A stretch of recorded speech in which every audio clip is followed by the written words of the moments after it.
안녕하세요. 자, 이번에 시행이 됐던 고급 시험에서 보직 시험이죠. 예. 형사정책개론 해설을 시작하도록 하겠습니다. 자, 2025년 보직 공채.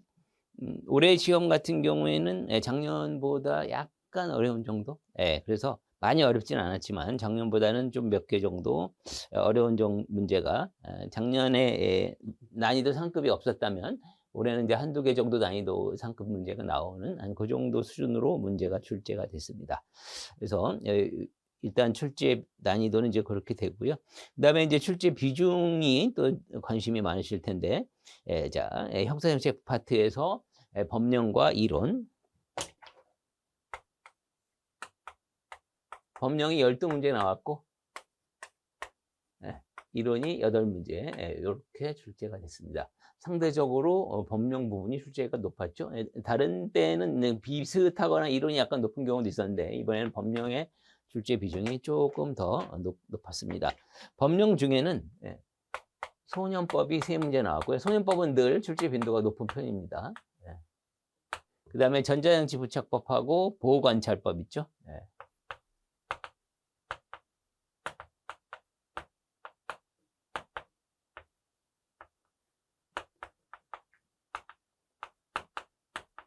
얘네들이 2개씩 이렇게 출제됐습니다. 그리고 나머지 이제 하나씩 나오는 문제가 몇 개 있었죠. 보호소년 처우법이나 뭐 치료감호법이라든지 또 벌금 미납자 보호법, 또 양형 관련해서는 여러 개 법이 섞여 있어서 뭐 형법이라든지 법원 조직법 이런 것들을 묶어서 하나의 문제로 내기도 했고요. 그다음에 이제 신상 공개와 관련한 또 관련법도 출제가 됐습니다. 자, 난이도 상중하를 다시 한번 살펴보면 상은 하나에서 2개, 한 2개 정도 잡으면 나머지 중급, 하급은 9개 정도. 그래서 한 적당한 정도의 난이도가 아닌가 싶습니다. 이렇게 출제가 됐고, 상급 난이도로 이제 분석을 해볼 수 있는 것은 둘 다 법령 문제였는데, 하나는 신상 공개 관련법, 그다음에 전자장치 부착 관련법이 2개가 나왔는데, 그 중에 하나. 전자장치 부착법 관련 문제, 이 2개가 상대적으로 조금 더 어렵지 않았나 싶습니다. 자, 그러면 또 1번부터 바로 들어가도록 하겠습니다. 자, 형사정책 연구 방법 옳은 거 고르시오. 출제 빈도가 매우 높은 파트죠. 실험 연구, 실험 지역의 모든 변수를 통제하기 때문에 일상 완벽한. 틀렸죠. 벌써 모든 통제와 완벽이라는 단어 나오면 각종 연구 결과는 완벽한 결과가 나올 수밖에 없는데 세상에 그럴 수 없죠. 왜? 결과가 완벽하다면 그런 연구 방법을 통한 정책을 실현하면은 아무 문제가 발생하지 않아야 되는데 문제는 발생하죠. 그래서 항상 모든 연구의 결과는 허점이 있을 수밖에 없습니다. 그래서 모든 변수를 통제하는 데 한계가 있고 결국 완벽한 인과관계 검증에도 불가능하다. 1번 틀렸고, 2번 참여 관찰, 연구자, 연구 대상 집단 직접 참여하기 때문에 대상의 상호작용을 침층적으로 파악, 매우 용이하죠. 들어가서 범죄 집단에 들어가서 생생한 자료를 획득할 수 있으니까 정답입니다. 3번 설문조사, 대상자의 태도 인식 변화를 관찰할 수 없다가 아니라 있죠. 설문조사하는 과정에서 그 사람이 어떤 문제를 보고 어떤 조사 문장을 보고 어떻게 느끼고 어떻게 표현을 하는지에 따라서 그 태도와 인식 변화를 관찰하는 데 용이합니다. 4번 추적조사, 인위적으로 설정된 실험 환경에서 범죄 기회 제공하고 참가자의 반응을 기록한다.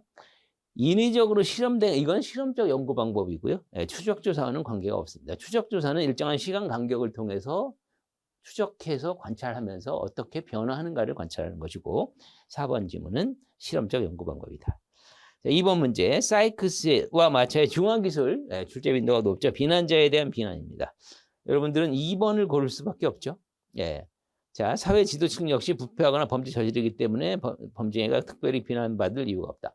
자, 비난자에 대한 비난은 자신을 비난할 대상에 대해서 먼저 선제적으로 그들은 이러이러해서 비난자를 비난하는 이런 형태입니다.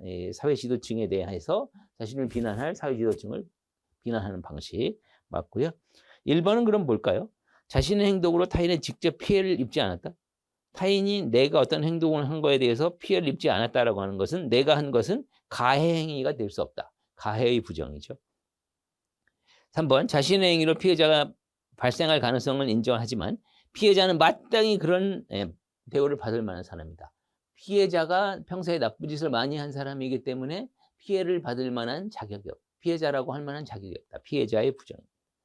4번 범죄자는 자신의 행동으로 본인의 책임이 아니라 외부 요인. 자신의 책임이 아닌 다른 남을 탓하거나 다른 요인을 탓하는 것은 책임의 부정이죠. 자, 3번 문제. 샘슨과 라웁의 생애과정 이론으로 옳지 않은 것. 범죄 행위, 지속성, 가변성, 인생 중요한 전환기에 발생하는 사건과 결과에 영향을 미친다. 그죠? 딱 바뀌고 그 다음엔 또 다른 형태가 나타나고 이 중요한 전환기에 바뀌어서 뭐 올바른 길로 가게 된다든지 이런 걸 설명하죠. 2번 허쉬 사회유도 이런 영향을 받고 사회유도의 약화를 범죄의 원인. 그래서 다양한 원인론 뭐 생물학적 이론, 사회학습 이론, 사회유도 이론, 통제 이론 등을 다 접목해서 설명한 이론입니다. 3번 성실한 직장, 활발한 대인관계, 사회자본을 발생. 바로 사회적 자본을 강조하면서 사회적 자본은 타인이나 제도와 맺는 관계의 정도를 의미하는 것이고 사회적 자본이 높은 사람일수록 범죄는 차단이 될 수 있다는 얘기죠.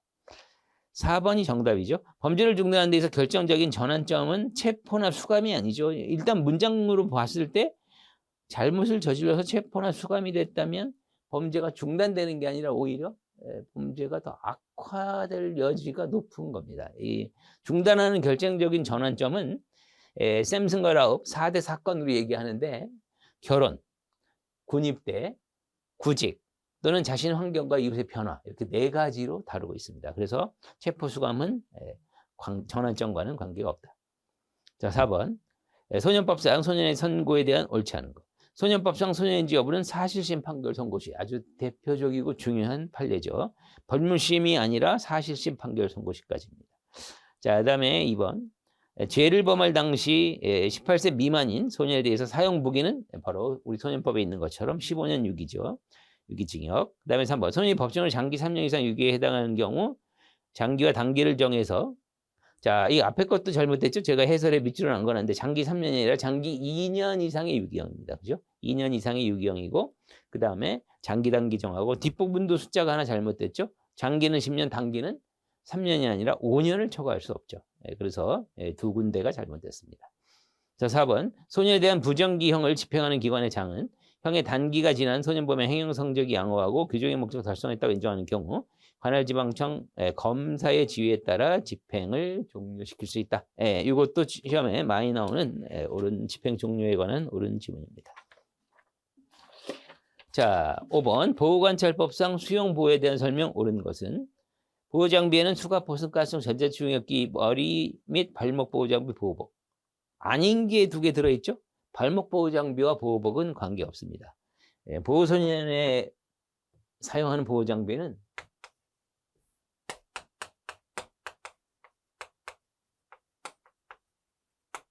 이렇게 됩니다. 수갑, 보습, 보호대, 가습, 전자충격기, 머리 보호장비. 자, 2번 소년 원장이 필요하다고 판단하는 경우 수갑, 보습 등 보호장비 필요 최소한 범위 징벌의 수단으로서는 아예 사용할 수 없다. 징벌은 별도의 징벌 규정에 있는 대로만 해야지. 이런 장비를 쓰게 되면 인권 침해 내지 가혹할 우려가 있기 때문에 할 수 없게 돼 있습니다. 3번 소년원장, 미성년자, 친권자 후견이 없거나 있더라도 권리 행사를 했을 때 법원의 허가를 받아 적당한 자를 지정이 아니죠. 누가 한다? 본인 스스로. 소년원장 스스로 친권자의 후견인을 직무행사하는 거지 누구를 지정하는 것은 아닙니다. 4번, 이 3번 질문도 출제된 적이 있습니다. 4번, 20일 내에 기간 지정된 시간 안에서 근신하는 징계 처분 받은 보호소년 매주 1회 이상 할 수 있도록 체육시간을 보장. 그래서 가장 무거운 징계인 20일 내에 지정된 시간 안에 근신 처분이 나오더라도 적어도 실외운동을 일주일에 1회 이상은 허용해야 되겠다. 몇 년 전에 신설된 규정이죠. 정답입니다. 자, 6번, 범죄 바라보는 관점에 대한 옳지 않은 것. 합의론적 관점, 법을 규정해 대다수 구성원의 동의. 바로 대다수 구성원의 합의를 통해서 범죄를 규정한다라는 시각이죠. 2번 갈등론, 범죄는 지배계층의 이익을 보호하도록 설계된 정치적 이념. 그래서 이익 집단이 첨예하게 대립이 되는데 힘 있는 집단과 없는 집단 간의 대립 과정에서 힘 있는 집단이 제도를 만들고 지배하고 강제하는 규정을 두게 된다. 이런 뜻이죠. 3번 상호작용론적 관점에 따르면 범죄 정의는 지배적인 도덕 가치를 반영한다. 상호 자격론적 관점에 따라서 범죄의 정의, 지배적인 도덕, 그러니까 그 당시에 힘 있는 집단, 그리고 상호 작용 과정에서 서로 지배적인 도덕이 어디냐? 힘 있는 집단, 이건 이제 갈등론적 관점이고요. 상호 작용론적 관점에서는 범죄를 내릴 때 지배적인 도덕 가치가 반영이 돼서 운영이 된다. 맞는 말이고요. 4번이 잘못됐습니다. 상호 작용론적 관점과 합의론적 관점 모두에 따르면 모든 시민에게 동등하게. 합의론적 관점은 대다수에 의해서 합의를 통해서 법을 만드는 거기 때문에 모든 시민에게 동등하게 적용된다 볼 여지가 있지만, 상호작용론적 관점은 그렇게 보기 어렵습니다. 서로 상호작용을 통해서, 예를 들면 일정한 사회 반응을 통해서 범죄자를 뭐 낙인하고 이런 과정이고, 누가 어떤 반응이, 사회 반응이 일어나고 누가 낙인을 찍히게 되느냐는 지극히 주관적이고 상대적이기 때문에 이거는 공정하고 객관적일 수 없다. 따라서 상호작용론적 관점에서는 법이 모든 시민에게 동등하게 적용된다고 보기는 어렵다. 이게 학자들의 일반적인 경향입니다. 4번 정답. 자, 7번. 클라우드 올린의 차별적 기회구조 이론입니다. 1번. 불법의 수단을 접근할 수 있는 기회가 각 사회계층 지역별로 상이하다. 바로 클라우드 올린의 이론의 가장 핵심은 기회구조의 분포에 따라서 달라지고 각 집단별로, 지역별로, 사회계층별로 달라진다. 이번 머튼 아노미 이론과 서들랜드 차별적 옵션, 바로 이런 여러 가지 이론을 접목해서 차별적 기회구조 이론을 접목을 했고요. 거기에 또 이제 바로 차별적 기회구조라고 하는 걸 매우 강조하면서 머튼의 이론보다 조금 더 이제 확장한 측면도 있고요. 3번. 범죄적 하위문화, 주거 불안정, 물리적 쇠퇴한 해체 지역이고 폭력과 같은 즉흥적인 범죄. 폭력 범죄가 발생하는 것은 갈등적 하위문화죠. 범죄적 하위문화 같은 경우에는 범죄 수행의 기회가 많은 것. 예를 들면 절도나 강도 등 이런 재산범죄를 일으키기에 적합한 환경일 때, 그때 이루어지는 게 범죄적 하위문화고, 거기에 대해서는 이루어지기가 곤란한 사정이 있는데 폭력을 수용하는 단계로 가면 갈등적 하위문화가 됩니다. 그래서 3번은 갈등적 하위문화니까 3번이 답이죠. 4번 도피적 하위문화. 구성원을 이중 실패자로 묘사하기도 하고 마약 중독 등 도피적 행위. 그래서 거의 자포자기한 형태, 이중 실패자라고 합니다. 8번 신상 공개제도. 자, 1번 성폭력범죄 처벌특례법에 따라 공개되는 등록 중, 자, 성범죄 전과 사실 죄명 횟수 다 포함돼서 공개 정보에 규정을 두고 있고요. 2번 특정 중대범죄 피의자 신상정보 공개법에 따라서 신상정보공개위원회 같은 경우 공개 여부에 심의할 때 바로 피의자를 고려해서 의견 진술 기회를 제공하게 돼 있습니다. 그 다음에 3번 성폭력범죄 처벌특례법 신상공개, 이거는 보안처분의 일종이라는 건 아마 여러분 잘 아실 겁니다.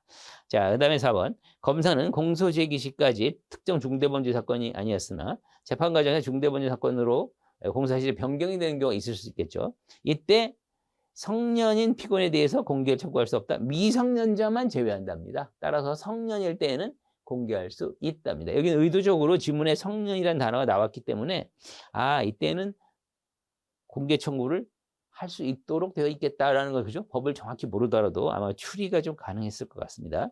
이걸 약간 어려운 문제로 선정하긴 했는데 여러분들이 내용적으로 추리를 해보면 4번을 골라낼 가능성은 상대적으로 높은 편입니다. 자, 다음 9번. 벌금 미납자 사회봉사 집행특례법입니다. 1. 사회봉사 1일 9시간 넘겨 집행할 수 없고, 넘겨 집행할 수 있는 것은 내용상 연속 집행 필요성, 보호관 찰관의 승낙에다가 플러스 대상자의 분명한 동의. 이 요건이 모두 갖춰져야 돼요. 여기서는 두 번째에 보호관찰이 승낙하거나가 아니고요. 승낙도 하고 대상자의 분명한 동의까지 동시에 있어야 되기 때문에 하거나가 잘못됐죠. 그래서 교묘하게 그 이음말을 살짝 변형을 한 형태, 유의할 부분이죠. 이건 제가 강조를 많이 한 부분입니다. 2번 사회봉사 집행, 사회봉사 허가된 날부터 6개월 내에 해야 되고, 보호관찰관이 특별한 사정이 있으면 누구의 허가? 검사의 허가입니다. 여러분들이 기출을 분석할 때도 이렇게 옳은 지문으로 나오더라도 그냥 가볍게 넘기시면 안 돼요. 그 지문을 변형해서 검사의 허가를 다른 걸로 뭐 법원의 허가라든지 이렇게 틀리게 변형할 수 있다는 걸 생각하면서 학습을 하시는 게 좋습니다. 자, 6개월 범위에서 연장. 그 다음에 3번 법원은 사회봉사가 하는 경우 확정일부터 3일 내에 주거지간을 보호관찰소장에게 허가서나 판결문 등본 등을 서류 송부. 그 다음 3일이죠. 4번 보호관찰관, 집행 전부 일부 국리기관단체 바로 협력받아 집행할 수 있습니다. 자, 다음 10번 양형에 관한 문제입니다. 양형에 관한 문제 1번. 형법은 양형의 조건으로 뭐 제가 예전에 고시 공부할 때 연성지환관 뭐 관동수 결정 이렇게 암기한 적이 있었는데 형법에는 범인의 연령, 성형, 지능, 환경, 피해자 관계, 범행의 동기, 수단, 결과, 범행 후 정황까지가 규정이 돼 있고요. 1번 지문에 있는 범죄 전력은 규정이 없습니다. 틀렸죠. 그다음에 2번 형법은 양형의 원칙으로 행위자의 불법과 책임의 정도에 비례할 것. 이건 우리가 해야 될 양형의 대원칙이긴 하지만 형법에 그런 규정은 두고 있지 않습니다. 참고로 법원 조직법에 양형위원회 양형기준 설정할 때 뭐 죄질, 범정, 피고인의 책임 정도를 반영해라 이런 규정은 있지만 형법에는 이런 표현은 없고요. 그다음에 3번 대법원 양형위원회 양형기준 형정선택 정함에 있어 법적 구속력 틀렸죠? 매우 중요하고 강조를 많이 했는데 존중해야 하지만 구속력을 갖지 않는다라고 규정돼 있고 4번이 답입니다. 법원조직법에 법원 양형기준 벗어난 판결할 때는 판결세 양형률을 적게 돼 있고 그 대신 아주 간단한 것들 약식 절차나 즉결 심판일 때는 예외 규정도 있고 그래서 양형 기준을 벗어난 경우에는 신중하게 기하기 위해서 이유를 적는 게 원칙이다. 4번이 정확한 표현입니다. 이거는 뭐 1번, 2번 형법의 세부 규정을 모르더라도 3번, 4번은 워낙 중요한 문장들이었기 때문에 쉽게 맞출 수 있을 부분이고요. 11번 소년법상 보호사건 조사심리. 사건 본인, 보호자나 변호사를 보조인 선임할 때는 바로 이때에는 어떻게? 판사의 허가 필요 없죠. 판사의 허가는 보호자나 변호사가 아닌 나머지 일반인들을 보조인 선임할 때는 허가를 받아야 되지만 보호자나 변호사는 예외죠. 2번 소년 판사 사건 조사 심리에 필요한 기일 지정 본인 보호자 참고인 소환 조사하고요. 소환할 수 있고 3번 소년부 판사 사안이 가볍다는 이유로 심리 개시 불개시 결정했다. 소년에게 훈계하거나 조사관이 갑자기 나오면 안 되죠. 누구에게? 보호자에게 자신의 자식, 자신의 소년을 엄격히 관리해라 이렇게 고지하게 돼 있죠. 3번 정답. 그러니까 단어를 살짝 변형하는 이런 형태의 문제입니다. 4번 소년부 조사관이 범죄 사실 소년 조사할 때 바로 분리진술 거부권 알려주게 되어 있습니다. 12번 모피트의 발달 유형론. 자, 모피트의 이론이 출제 빈도가 상당히 높은 편입니다. 1번 반사회적 범죄자를 청소년기 한정형과 생애 지속형 두 가지로 구분했고 2번 청소년기 한정형 범죄에 비하여 생애 지속형 범죄가 또래 집단 유대관계에 더욱 강한 영향을 받는다. 또래 집단의 유대관계와 관련이 있으려면 그 어떤 시기, 사춘기 시기에 그죠? 문제가 되는 아이들이 그 집단과 어울려가면서 그 친구들을 모방을 한다거나 따라 한다거나 뭐 이런 미성숙한다든지 이런 것들이 영향을 주기 때문에 청소년기 한정형 범죄자가 영향을 받을 가능성이 높고 생애 지속형 범죄자는 어린 시절에 아예 꼬마 아기 때부터 훈육이 부적절하고 신경심리계 손상 등으로 이 아이는 어려서부터 문제 행동이 지속적으로 나타나는 아이이기 때문에 그런 청소년기의 그런 또래 집단과의 유대관계가 특별히 영향을 받는다고 보기는 어렵습니다. 이해되죠? 무슨 말인지. 그래서 2번은 청소년기 한정형 범죄자가 그렇지 반대로 적혀 있으니까 2번 답입니다. 3번 개인의 신경심리학적 취약성, 범죄 유발 환경, 사회적 상호작용에서 생애지속형 반사회적 행위가 발생한다. 조금 전에 얘기했던 뭐 신경심리계 손상이라는 게 바로 이런 표현이죠. 그 다음에 4번 생물학적 능력, 사회적 역할의 격차, 성장 격차, 청소년기 한정형 반사적인 가담 주요원이. 그러니까 청소년기 한정형 범죄자가 이렇게 문제가 되는 주요 원인이 무엇이냐 제가 해설의 앞에 있는 것처럼 대표적인 세 가지입니다. 성숙의 격차, 성장 격차, 그 다음에 사회적 모방, 그 다음에 강화. 이 세 가지가 주된 청소년기 한정형 범죄자의 주된 원인으로 분석이 됩니다. 자, 13번 생물학적 원인은 랑게 하면 쌍둥이 연구한 대표적인 학자죠. 그것만 알아도 맞출 수 있을 겁니다. 왜냐하면 내용을 보면 생물학적 부모와 유전학적 영향, 입양과 부모, 환경 영향이 상호작용할 때 범죄 큰 영향. 이거는 입양아를 전제로 설명을 한 건데 랑게는 그쪽이 아니라 일란성 쌍생아, 이란성 쌍생아를 연구해서 일란성 쌍생아가 행위 일치율이 더 높다. 쌍생아 중에 하나가 사고를 쳤으면 또 나머지 하나도 함께 사고 칠 확률이 높다. 이런 걸 일란성 상생아가 그걸 연구한 거기 때문에 내용과 랑기의 내용은 연결이 안 됩니다. 1번이 정답이죠. 2번 후튼 범죄자 일반인보다 실체 열등성을 가진다. 실체적 특성에 따라 범죄 유형을 제시했다. 자, 바로 이거는 롬브르주의 이론을 두둔한 표현이죠. 근데 이거는 원래 롬브르주의 이론을 비판했던 고릭이라는 학자가 신체적인 문제가 아니라 유전에 의해서 전수되는 거야 라고 롬브르주를 비판한 거에 대해서 후튼이 아니다, 롬브르주의 말이 옳다라고 하면서 신체적 열등성을 강조한 내용입니다. 3번 크레츠모 체형 유형 범죄 잠재성 높은 사고하기. 대표적인 내용이죠. 체형을 투사형, 세장형, 비만형, 발육부전형 이렇게 구분해가지고 이렇게 상관관계를 설명했습니다. 4번 제이콥스 동료 수용자 집단의 XYY 염색체. 일반 남성은 XY인데 Y가 하나 더 붙었으니까 좀 비정상적인 염색체죠.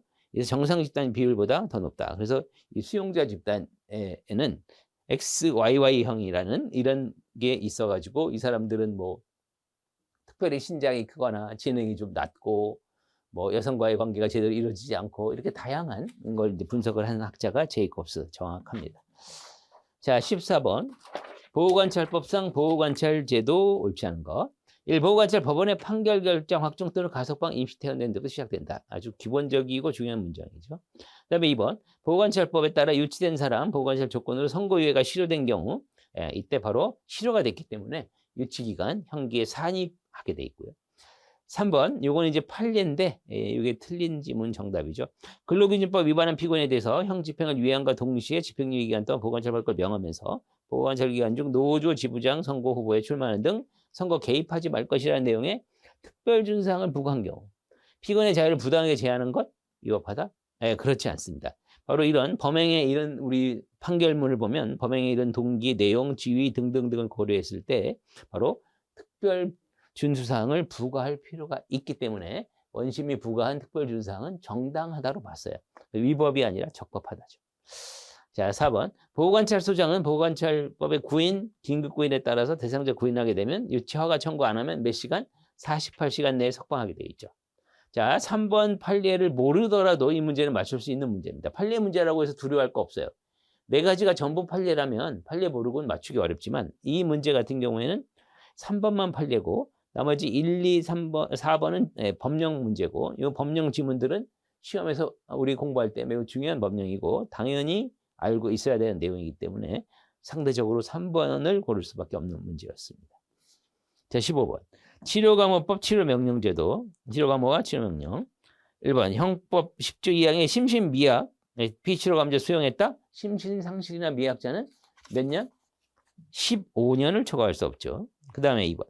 치료감호 형이 병가되면 형이 아니라 치료감호 먼저 집행하고 형기에 산입하죠. 2번도 틀렸고. 3번. 검사는 친고죄에서 고소 취소가 된 경우 형사소법 기소 편의주의에 따라서 공소 제기하지 아니하는 결정을 한 경우 이 두 가지의 경우에는 공소 제기 없이 가능하죠. 치료 감호만 독립 청구할 수 있는 경우가 뭐였죠? 제가 강의할 때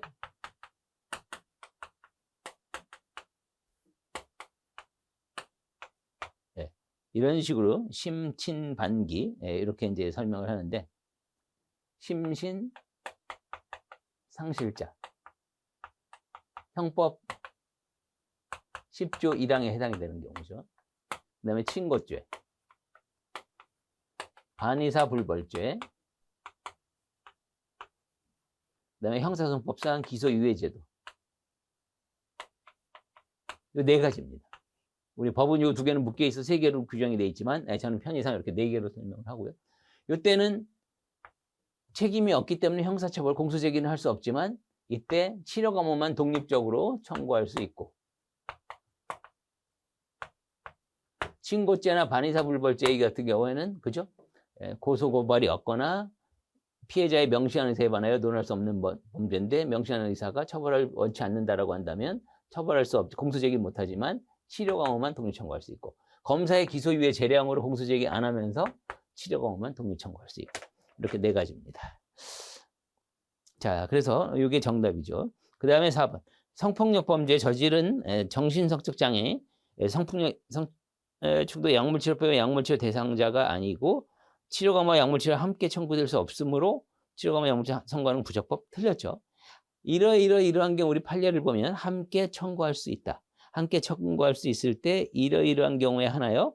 함께 선고할 수 있다. 그래서 할 수 있는 걸로 판례가 있기 때문에 4번 틀린 지문입니다. 이 문제도 뭐 판례와 무관하게 3번 지문이 워낙 명쾌하게 정답이 되겠죠. 자, 다음 16번.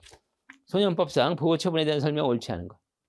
장기로 소년에 성취된 보호기간 2년으로 하되 보호관찰과 시청에 따라 1년 범위 연장. 소년원에 가는 1개월 내 소년원 성취, 단기 소년원, 장기 소년원 모두 연장 규정 아예 없습니다. 그래서 이건 옳지 않은 지문이죠. 소년원은 장기 소년원 2년을 초과할 수 없다. 이렇게만 돼 있고 연장 규정 없고요.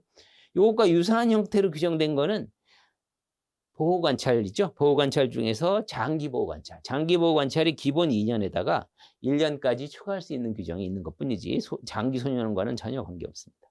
1번 정답. 2번 소년보호사건. 보호조조인의 심리기일 통지하지 아니하여 보조인이 출석하지 아니한 채 심리 종결하고 보호처분 결정한 경우 보호처분 결정은 취소되어야 한다. 그렇죠? 이건 뭐냐면 통지를 해서 거기에 대해서 충분히 판단하고 불복할 수 있는 기회가 주어져야 되는 전혀 기회가 주어지지 않았기 때문에 이렇게 판단한 사건이고요.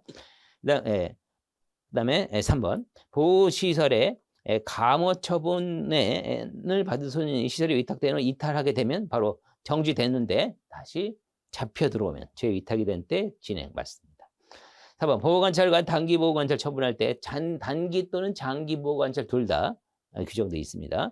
이때 3개월 내에 대안교육, 상담교육 등을 명할 수 있죠. 자, 됐고 17번입니다. 비행청소년의 처벌에 대한 옳은 것. 균형 회복적 사법은 비행소년의 책임, 역량, 개발, 지역사회 안전 목표. 그렇죠? 이런 걸 통해서 스스로 원상회복을 통해서 노력하고 스스로의 책임을 탐복하고 그다음에 그런 과정을 통해서 건전한 사회복귀, 제사회가 이룰 수 있도록 유도하는 장치. 정확한 표현입니다. 2번 소년범에 대해서 형사법원 이송은 전통적인 소년법의 이념인 국친사상에 부합한다?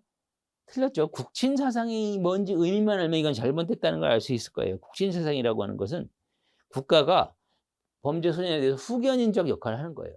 부모가 없는 소년이거나 또는 부모가 있더라도 소년을 제대로 보살필 수 없다면 국가가 후견인과 마찬가지로 대신 소년을 보호하고 하는 이런 내용을 담고 있기 때문에 그냥 성인과 마찬가지로 그냥 형사법원에 이송해버린다라고 하면 국친사상과는 거리가 멀죠. 국친사상의 출발점은 범죄 소년은 성인과는 동일하게 다루면 인도적인 정신에 반하기 때문에 성인과는 다르게 좀 더 완화한 조치를 취하고 국가가 보호해야 된다. 이런 취지거든요.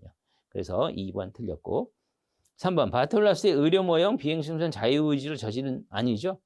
자기도 모르게 어쩔 수 없이 저지를 수밖에 없는 소질을 가지고 있는 아이들을 전제로 하는 게 의료모형이고 자유의지로 저지른 것과 관련이 있다면 바톨라스의 모델 중 범죄 통제 모형입니다.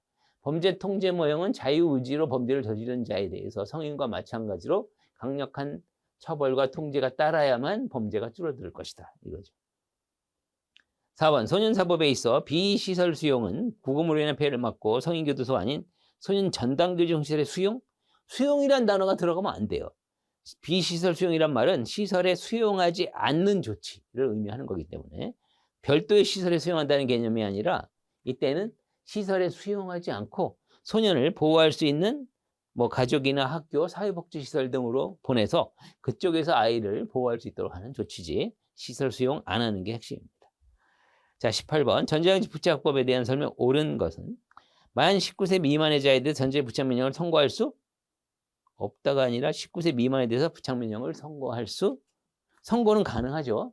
다만 19세 이르기까지 부착만 못한다. 이건 아주 중요한 문장이었고 출제 빈도가 제일 높았던 2번 검사의 전자장치 부착명령 청구 공소제기된 특정 사건의 1심 판결이 아니죠. 사실심, 항소심, 변론 종결시까지 부착명령 청구가 가능합니다. 사실심까지 항소심. 그 다음에 2번 3번 성폭력 범죄 미성년자 대상 유괴, 살인, 강도, 절도, 스토킹 범죄가 전체 부착.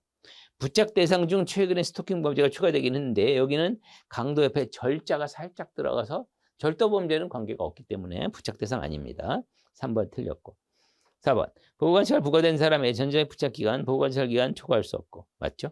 보호관찰 기간 임시해지게 되면 바로 전자의 부착도 임시해지는 것으로 보게 되겠습니다. 4번이 정답. 자, 19번 보호관찰법 옳지 않은 것. 검사가 보호관찰관 선도함을 조건으로 공소 제기, 유예하고 위탁한 선도 업무, 선도 조건부 기소에 대표적인 보호관찰소 관장 사무 맞습니다. 보사수갱 선예법, 바로 선도 조건부 기소의 선입니다. 자, 2번 보호관찰 조건으로 집행유예 선고받은 사람의 보호관찰 기간 법원이 따로 정한 경우, 이때에는 법원이 정했기 때문에 보호관찰 기간은 유예기간이 아니라 바로 법원이 정한 그 기간 동안 하게 돼 있죠. 맞습니다. 3번 보호관찰 소속 공무원은 구인, 긴급 구인한 대상자 보호관찰에서 인치하는 정당한 집행 과정에서 필요한 경우 상당한 이유가 있다면 전자충격기 아닙니다. 인치 또는 호송 같은 거 할 때는 전자충격기 못 쓰고요. 뭐 수갑포승 등 이런 것만 쓰게 돼 있어요. 그래서 수갑포승 보호대 3가지가 사용할 수 있는 거고 전자충격기나 가스총은 사용할 수 없습니다. 이것도 매우 중요한 내용이었고 출제 가능성이 높았던 내용에 나왔습니다. 3번 정답. 4번 보호관찰 대상자가 보호관찰 기간 중 금고 이상의 형집행을 받게 된 때 해당 형집행 기간 동안 대상자에 대한 보호관찰 기간 계속 진행. 최근 몇 년 전에 개정된 내용을 지문으로 나왔죠.